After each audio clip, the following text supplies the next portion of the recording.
good morning, or I guess it's good afternoon now. My name is John Fassman. I'm the Economist Southeast Asia Bureau Chief. And what that means is that I cover one of the most rapidly urbanizing areas in the world. And that is great news because that both drives and reflects increasing national prosperity, but it also brings with it some challenges, infrastructure challenges, public health challenges, governance challenges that are unique to cities, as well as the more general challenges that globalization and a changing climate pose to the world and to this region in particular. Now, this session is called Cities in Action, and it will focus on how cities meet those challenges. How do they rebuild from a devastating earthquake while keeping the local economy running?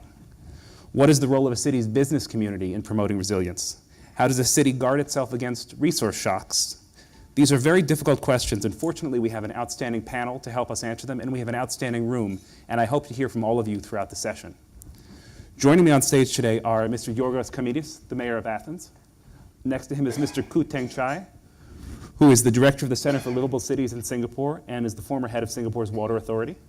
Mr. Kamlesh Yagnik, who is the head of the South Gujarat Chamber of Commerce. And finally, Mr. Mike Gillooly, who is Christchurch, New Zealand's Chief Resilience Officer. And Mr. Mayor, I'd like to start with you if I can. I think most people, when they think of resilience, think of responding to climate change or to natural disasters, but you have faced very different problems. And I wonder if you could take us back to when you were elected. Tell us about the state of Athens in August 2011. Well, thank you. Good afternoon to everyone. And I would like to thank Rockefeller Foundation for inviting Athens to participate in the 100 Resilient Cities Network. So I first took office in January 2011. I was re-elected a few months ago, but my first mandate started then. So, and it was, Athens was already, and the country, Greece, was already deep in the crisis. It's a financial crisis that very quickly degenerated in a social crisis and a political crisis, a crisis of the political system that made our job even more difficult in many aspects. First of all, Athens is the capital of the country. And as the capital of the country, there you have, like in every big city, you have the big problems. We already had a problem of high criminality. We had a problem of unemployment. We had a problem of bad quality of living. And because of the crisis, everything became even more acute and difficult. And especially in a context where suddenly you find that you have an unemployment rate of 27% and among young people of 60%. So we had many violent demonstrations in the city. In 2012, only in February, 40 buildings were burned down from demonstrators. Now I have heard that yesterday night we had some civil unrest also in the city. So you have to learn living with that. And at the same time, there's very bad press for Athens, those incidents. Even though they can be the exception, that doesn't happen every day, it's a very bad press for a city that lives from tourism. So when I started my mandate, the first thing we had to do was to offer relief to people that were not any longer, free meals and offering shelter to people, homeless. Suddenly you find yourself with people that are middle-class people that have lost their job, and young couples, both of them losing their jobs, and you have to take care of them. So my first mandate was focused essentially on two issues. Social care issue in a context where the central government was almost absent, in a situation where we had our own problems in the municipality, very, very severe cut-downs concerning personnel, and also concerning the funds that we received from the central state. When I started my mandate, we had 11,500 employees. Now we have less than 6,000. So you have to keep city working with almost half of the employees that you had 4 years ago. And concerning, the revenues of the city, I can tell you that it's about 40% of what it used to be. So you have to work with that. So what do?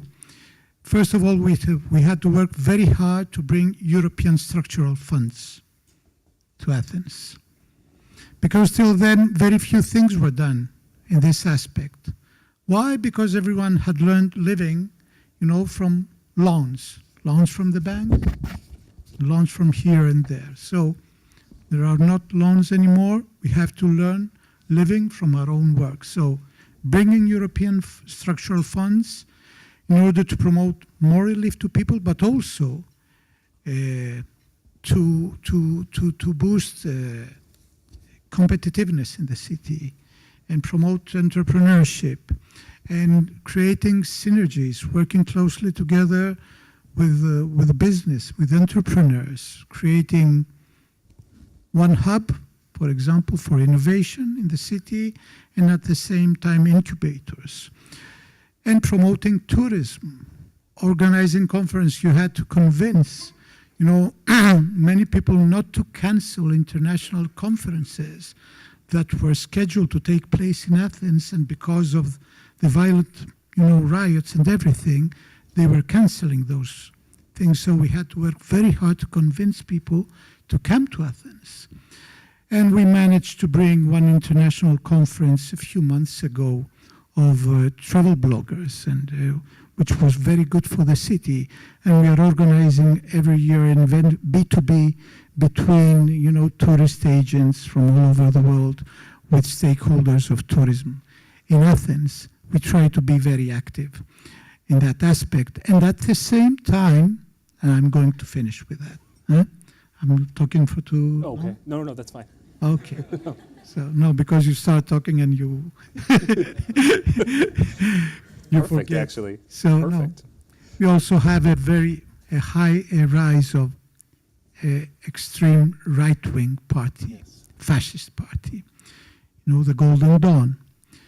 So it's a big problem that if you don't have social cohesion and a certain degree of political cohesion in a system, that people still continue to believe in some values, there you have a problem of resilience. Huh? I think I'd like to come back to that question of social Okay. political cohesion. But Later I'd like on. Yes, I'd like to turn to Mr. Kuhn now, if I can. And I am, one of the things that impresses me most as a grateful newcomer to Singapore is the seamlessness between planning and implementation here. It's very easy to have a plan that sounds good on paper, but here you know that the plans work and they work very well. And I wonder broadly if you could talk about how Singapore goes about achieving this. Well, first of all, I'd like to thank the Rockefeller Foundation for honoring us by being selected as one of the 100 resilient cities. I think for Singapore, resilience is kind of really an existential issue because it falls within the scope of really making sure Singapore as an island city-state survive as an entity.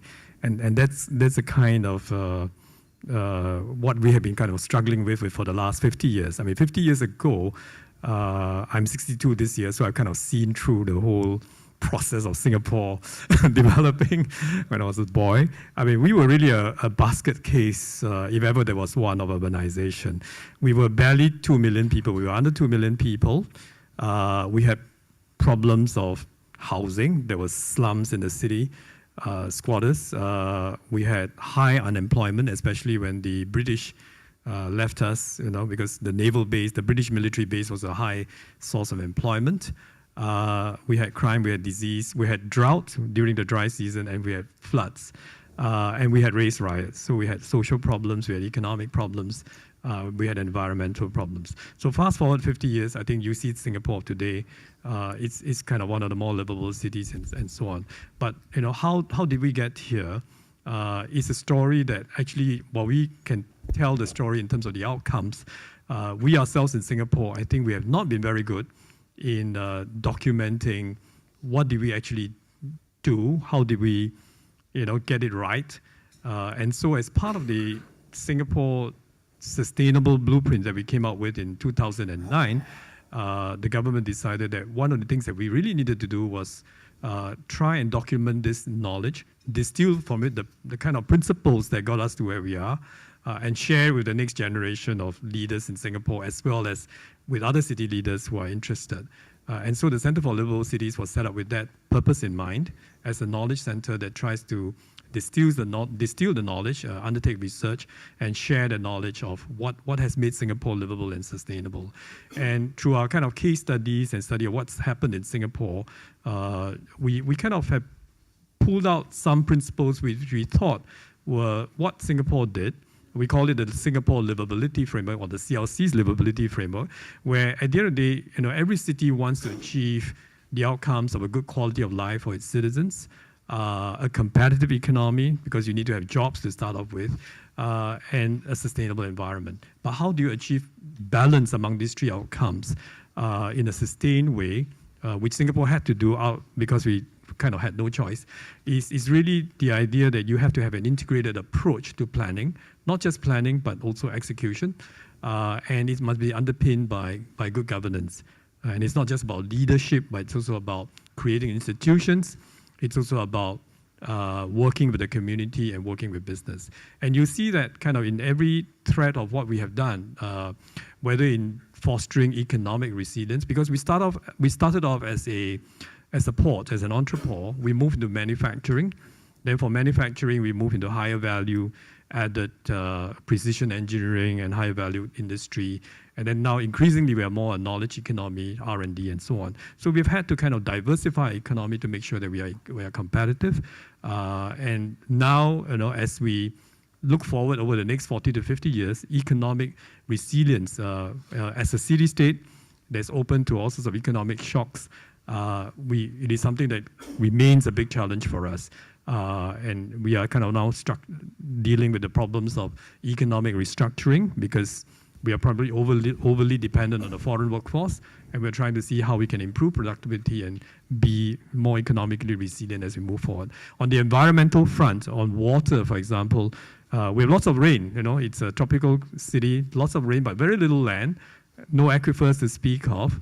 And so water has always been a big issue for Singapore. So we have kind of taken a holistic approach to try and harvest as much water as we can from the sky. So today we have 17 reservoirs. The heart of the city itself is a water catchment area, as Judith Rodin mentioned. We have the Marina Barrage that not only serves as a barrage, a dam to prevent flooding in the city, but it also creates a freshwater reservoir right in the heart of the city. And to be able to kind of achieve that kind of urban water catchment requires a very integrated approach, not just in land use planning, but also environmental management. It requires really working across all the different agencies in a very holistic way. And so in a way, we've also kind of done recycling of water in a large-scale way. First, we tackled the problem of the sanitation. We cleaned up the Singapore River. But in the process, we made it possible to sewer up the whole of Singapore. We made it possible then to be able to recycle water, in a very large-scale way. So today, the product which we call new water, the recycled water, is about 30% of our water supply. And then we've used desalination as membrane technology. So these are the kind of holistic approach we take in planning and in execution and in trying to tackle some of our most difficult challenges. In the area of social resilience, I think in Singapore, you have 80% of Singaporeans living in public housing, which is kind of one of the more successful public housing programs in the world. And it's successful because it's not just about building high-rise apartments. It is also about building communities. It's about making those flats affordable.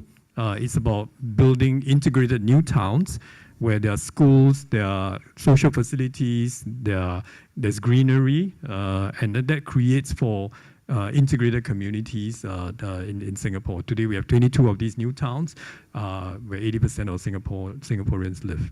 I think I'll stop there because I've run over time. Thank you. That was great. Thank you. Now, Mr. Yagnik, I'd like to turn to you. Usually when people think of planning for resilience design, they think of it as the responsibility of the municipal government. But in your city, in Surat, it's really the private sector that has taken the lead. Can you tell us a bit about how that has happened?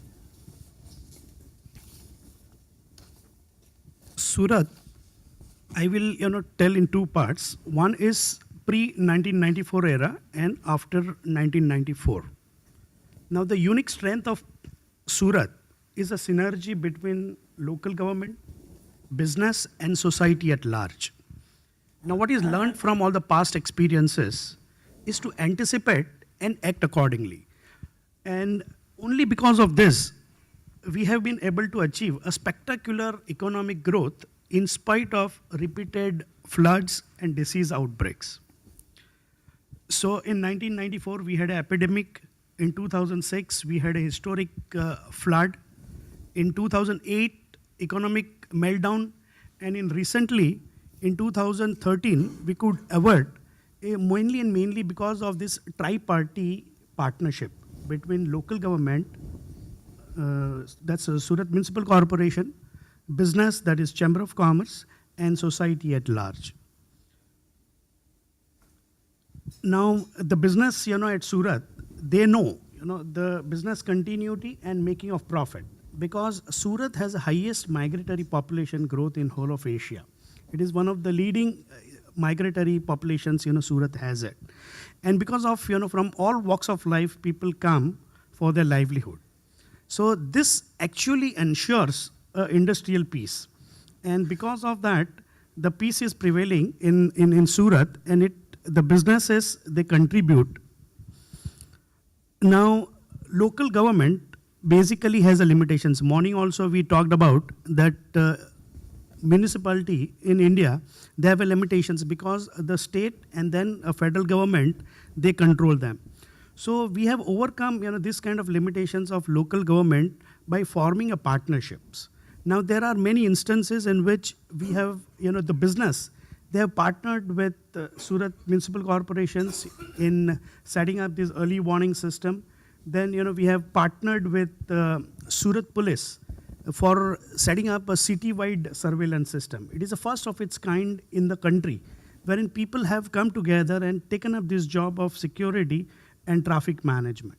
So this kind of partnerships, business, they do it to overcome limitations of local government. Business, they do. We have issues with government.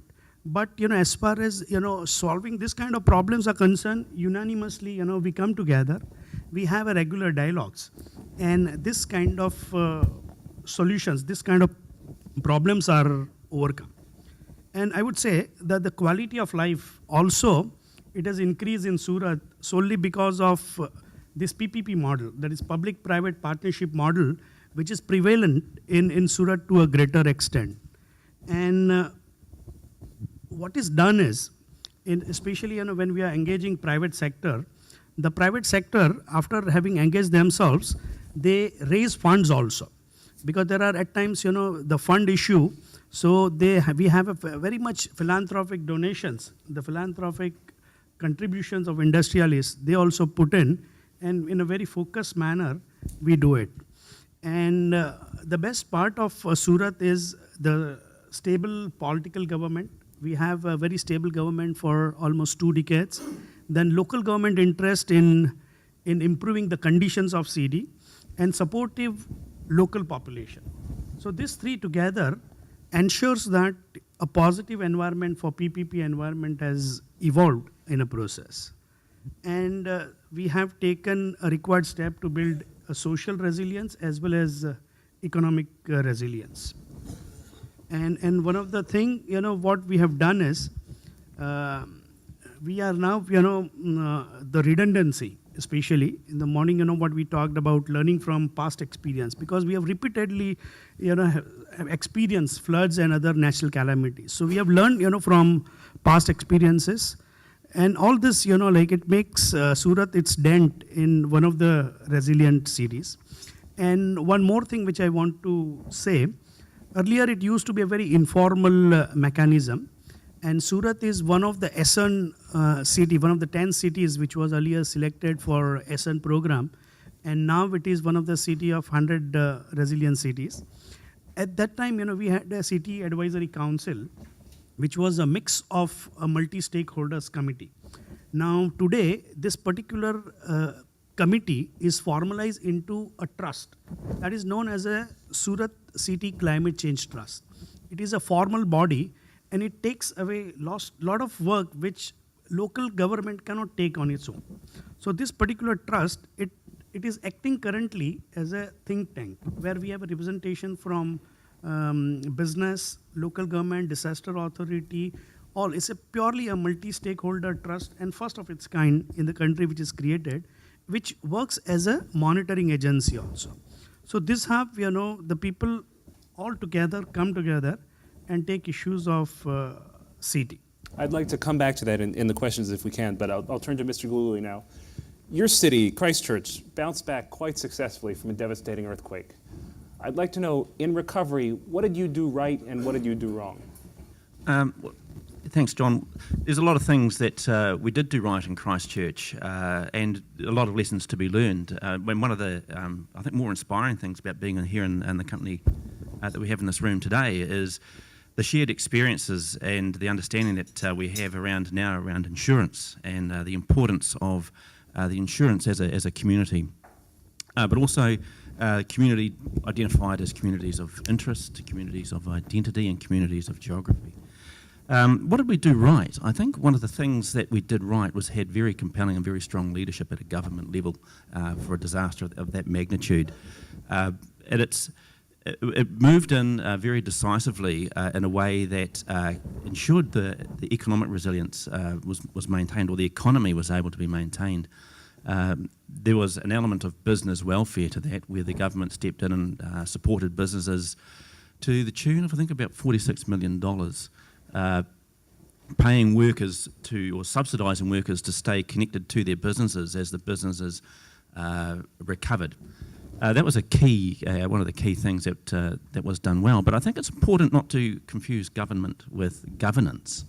And in Christchurch, quite soon after the earthquakes, the government set up a central recovery authority. In hindsight, the need to act quickly and be deliberate is a knife edge. Take your time as quickly as you can, sort of comes to mind. We look back now and we wonder whether more of a mixed model recovery agency could have worked better. That was more inclusive of the community. But that's in hindsight. So at the time of an earthquake, at the time of a major flood, at the time of a major disaster, you do need strong, compelling leadership, and sometimes those kinds of mistakes will be made. The other things that worked really well, the infrastructure rebuild model, which was an alliance model between central government as the owner participants and non-owner participants, which were, interestingly, the contractors, as opposed to the big engineering design consultancies that you might expect would help lead through a recovery. In fact, it was the more commercially orientated around delivery of infrastructure that was kind of leading the horizontal infrastructure rebuild. And that's been a huge success story for Christchurch. So I think everyone would agree that government has some role in responding to a disaster, but can you have too much government as opposed to too little government? And what's the greater danger? It would be the absence of government. Yes. Government would be the greatest danger. But then that's the knife edge around, as I said before, it's that inclusiveness of community. One of the things and it kind of smacked of arrogance at the time, I think, to the business community, in that the government said, no, you can't go back into the central business district. And one of the mistakes we did make was locking people out of the CBD. Now, nobody understands risk more than the people running businesses. Risk courses through their veins. They had their cash, their goods, their servers, their whole livelihoods locked up in the CBD that they couldn't get access to, and we had people getting arrested trying to get in and get that kind of stuff out. So, we would have been better to have explained the risk and let them go in and manage the risk themselves, as opposed to locking them out. Terrific. Now, I would like to open the floor to questions and comments. I know we have in this audience a lot of mayors, city officials, city planners. I'd particularly like to hear from them, but really anyone. Yeah.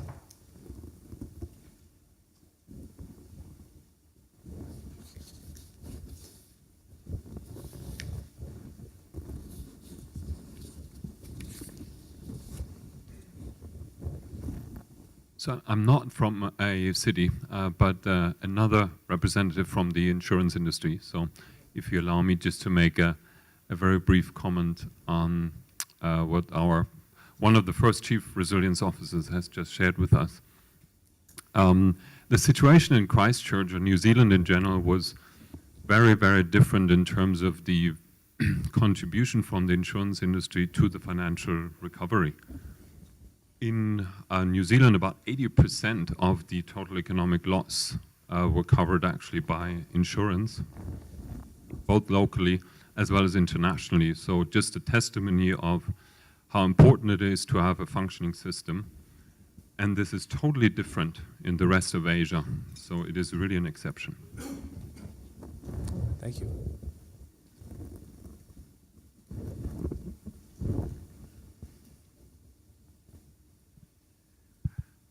My comment is going to be around how businesses work with the city governments. Take, for example, the two Indian cities that have got included in the recent list, Bangalore and Chennai. Bangalore, we have 35,000 employees, and Chennai, we have 20. That's 55,000 employees of our global strength of 150,000. That's about 30%, 33%. So it's an obvious business imperative. So when it comes to resilience within the fence in the Indian context for IT companies and others who serve large global customers, it is a hygiene issue. We can't do business without that. To give you an example, on the 14th of October, Cyclone Hudhud struck the eastern coast. We have a developmental center in Vizag. The city supplies, electricity, water was down for 48 hours. And we were still functioning. And we provided support to our employees. As a matter of fact, they came in, we gave them food, we gave them place to bathe and so on and so forth, also extended it to the city. So resilience within our fence is a must.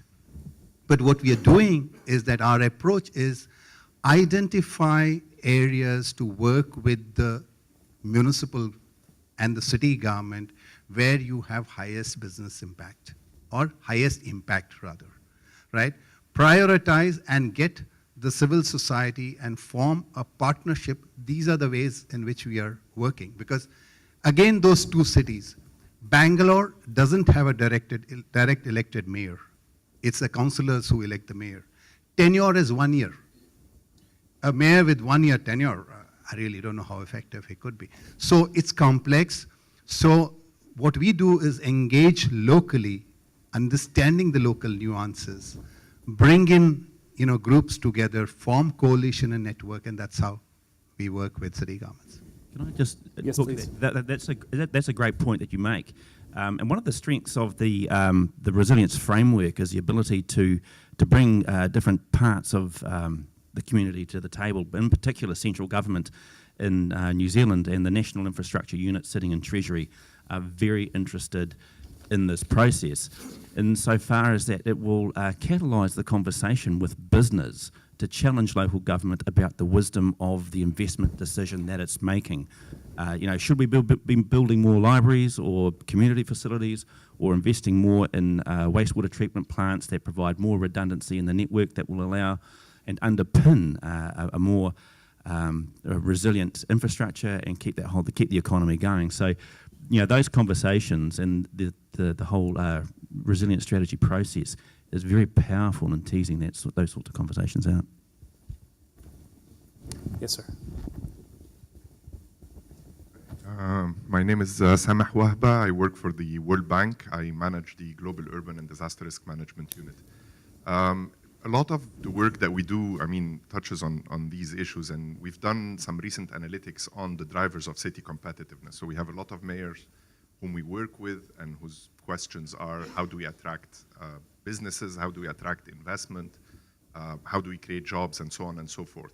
And of course, we do discover the importance of resilience within this value proposition. But I think the common thread really with the mayors that we work with is there's an increasing set of responsibilities that they're being asked to do, and at the same time, there's a shrinking resource envelope with which they work. I mean, the mayor of Athens today said, the city needs to step in where the central government is no longer playing a role. So you end up being, you have to attend to a growing set of responsibilities. And what we've discovered is that the two fundamental issues at the hands of every mayor, which are the planning and the financing of their cities, tend to face severe limitations. From a planning perspective, land use planning is something like Dr. Rodin mentioned earlier today, is something that needs to happen at a metropolitan scale. So, I mean, you're talking to the mayor of Rio. I mean, mayor of Rio runs a city with 6 million people. 70% of the growth in Rio happens in the metropolitan region, in the 18 municipalities that he does not control. If he doesn't plan with them, if they don't coordinate together, if there are no incentives in the system for this to happen, there's only so much that the mayor can do in terms of planning for resilience and for competitiveness. The same thing with financing. We have, Dr. Rodin mentioned the initiative that we have, which is the City Creditworthiness Initiative, which works to help cities improve their municipal finances and help them to access capital markets. At the end of the day, there's no enabling framework in terms of access for capital market at the national level. There's only so much that cities can do. Still, every step will be very important in the sense that as they increase their revenues, as they rationalize their expenditures, they have more to spend on infrastructure, but there also needs to be a complementary part.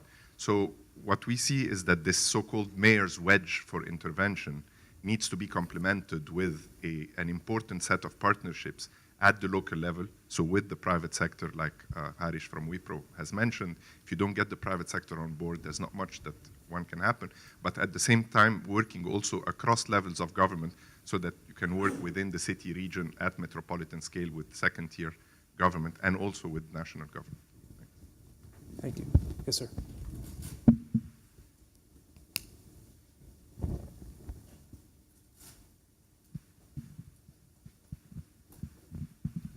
Coming. Brendan Nelson from MWH Global and also National President of the Planning Institute of Australia. Question for Mike. Sorry, Mike. The reflections, obviously one of the first CROs on board with this initiative.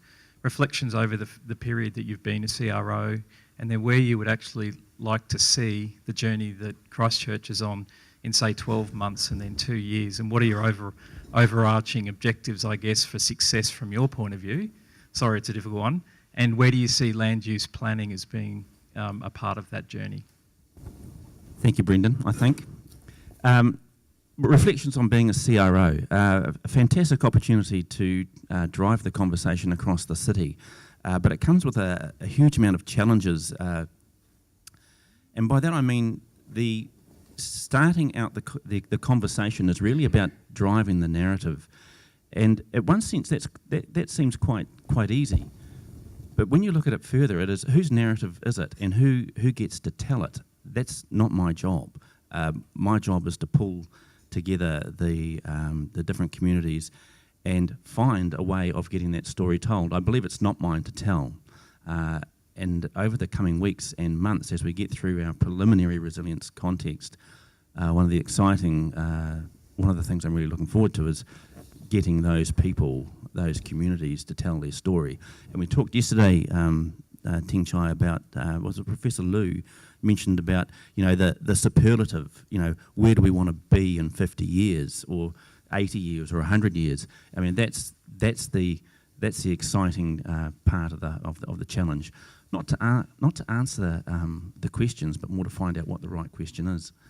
In terms of planning, absolutely vital. I mean, it's there in the framework and in the good work done by Arup around and with Rockefeller around the city resilience framework. It identified leadership and strategy as one of the key four dimensions of a resilient city.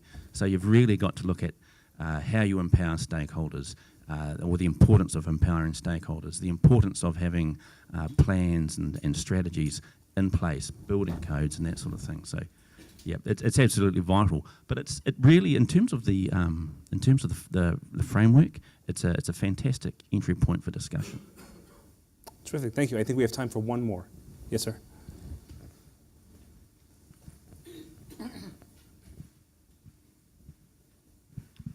Again, it's Mike DeGregorio from Asia Foundation, Vietnam.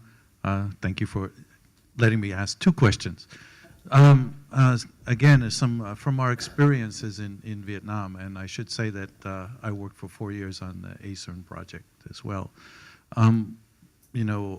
become more and more aware of the political economy dimensions of dealing with disasters and climate change and resilience. We've talked about inequality as one of the issues, but I'd like to say that all businesses are not created equal as well. And very often in cities, you find some very big players that have very close political connections and can therefore kind of sway the planning system to their advantage, because they either say that it creates growth or provides jobs or adds something to the city's economy. My question is, there's kind of like three ways to deal with that. One, you just ignore it. Two, you try to bring the big players in and create a kind of incentives to make sure that they kind of do the right thing. And three, you say, well, we'll bring the big players in, but we also want the small businesses represented in this process. I'm just wondering, and anybody can answer this question, how you've dealt with those kinds of issues when it comes to resilience planning. Yes, please.